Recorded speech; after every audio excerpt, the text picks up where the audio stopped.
ناظرین، آج ہم پاکستان کی ایک ایسی ایکٹریس کے بارے میں بات کریں گے کہ جو کہ اپنے آپ میں ایک مثال تھی۔ ناظرین گرامی، میں بات کر رہا ہوں نادرہ کی۔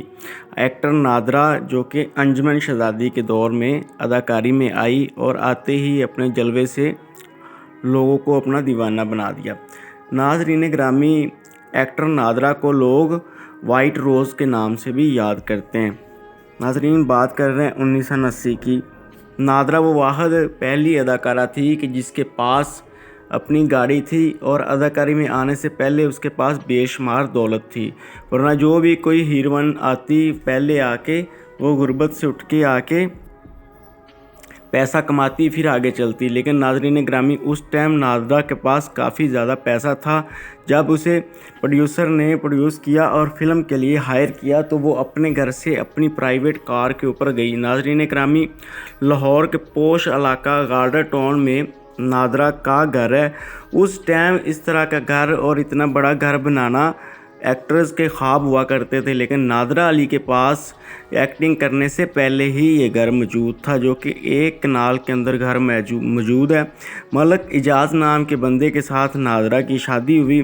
اصل میں نادرہ نے جو سارا پیسہ اس کے پاس پہلے سے تھا، نادرہ کی ماں ہیرا منڈی کی رہنے والی تھی اور رقاصہ تھی، ڈانس کرتی تھی۔ اس کے بعد نادرہ جوان ہوئی تو نادرہ نے بھی ڈانس کرنا شروع کر دیا۔ یوں ناظرین گرامی، رقاصہ بننے کے بعد نادرہ کے پاس کافی زیادہ دولت آئی اور یہ ساری دولت اس نے ڈانس کر کے کمائی ہوئی تھی۔ ایسے ہی ڈانس کرتے کرتے وہ ایک دن فلمی بندے کے ہتھے چڑھ گئی تو اسے ایکٹر بنانے کی ٹھان لی فلمی بندے نے، اور پروڈیوسر نے اسے ایک فلم میں کاسٹ کر لیا۔ یوں ناظرین گرامی، دولت کا پہلے ہی انبار لگا ہوا تھا تو مزید ایکٹر بننے کے بعد دولت بے شمار آنا شروع ہو گئی۔ نادرہ جو تھی وہ کہتے ہیں کہ سونے اور چاندی کے پیالے میں کھانا کھاتی تھی۔ ناظرین گرامی، نادرہ کافی اپنے مشہور اور بولڈ اداکار ہونے کی وجہ سے کافی مشہور تھی۔ ملک اعجاز نام کے بندے سے اس کی شادی ہوئی۔ ناظرین گرامی، وہ ایک شام اپنے بچوں اور اپنی ماں اپنے خاوند کے ساتھ لاہور لیبارٹری سے کھانا کھا کے واپس اپنے گھر آ رہی تھی کہ رستے میں چند جوانوں نے اس کی گاڑی کو روکا، جو کہ کہتے ہیں کہ ڈکیتی کی واردات تھی، ڈکیتی کرنے آئے تھے۔ لیکن ناظرین گرامی، حقائق ہیں کیا یہ تو اللہ ہی بہتر جانتا ہے، لیکن آج تک نادرہ کی رپورٹ سامنے نہ آ سکی کہ اسے کس نے قتل کیا، اور آج تک اس کیس کا کوئی حل نہ نکل سکا اور حکومت پاکستان نے وہ کیس بند کر کے رکھ دیا۔ ناظرین گرامی، واقعہ کچھ یوں ہوا تھا کہ لیبارٹری سے واپس آتے ہوئے نادرہ کو 3 بندوں نے رستے میں روکا۔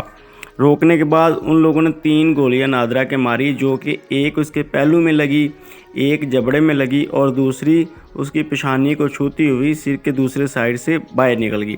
ناظرین گرامی، مشہور یہ بات کر دی کہ یہ ڈکیتی کا واقعہ تھا، لیکن ناظرین گرامی، نادرہ کے شوہر ملک اعجاز کے پاس قیمتی گھڑی تھی، نادرہ کے پاس کافی قیمتی جولری تھی اور نقدی پیسے بھی تھے ان کے پاس، لیکن کسی ڈکیٹ نے بھی یا کسی بھی ڈاکو نے جو لوٹنے آئے تھے کوئی ایک چیز بھی نہیں لی۔ 3 گولیاں ماری اور مار کے وہاں سے چلتے بنے۔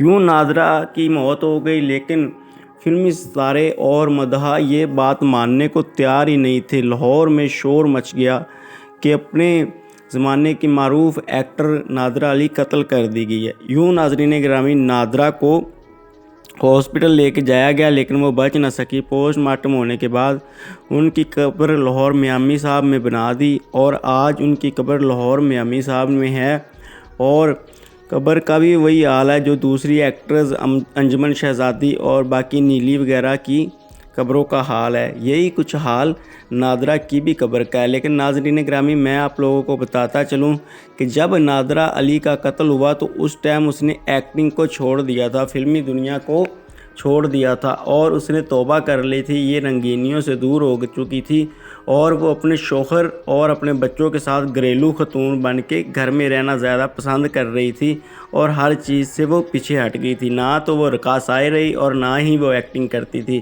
لیکن پھر بھی اسے قتل کر دیا گیا۔ تو اللہ تعالیٰ سے دعا ہے کہ اللہ تعالیٰ ان کی بخشش فرما دے، آمین۔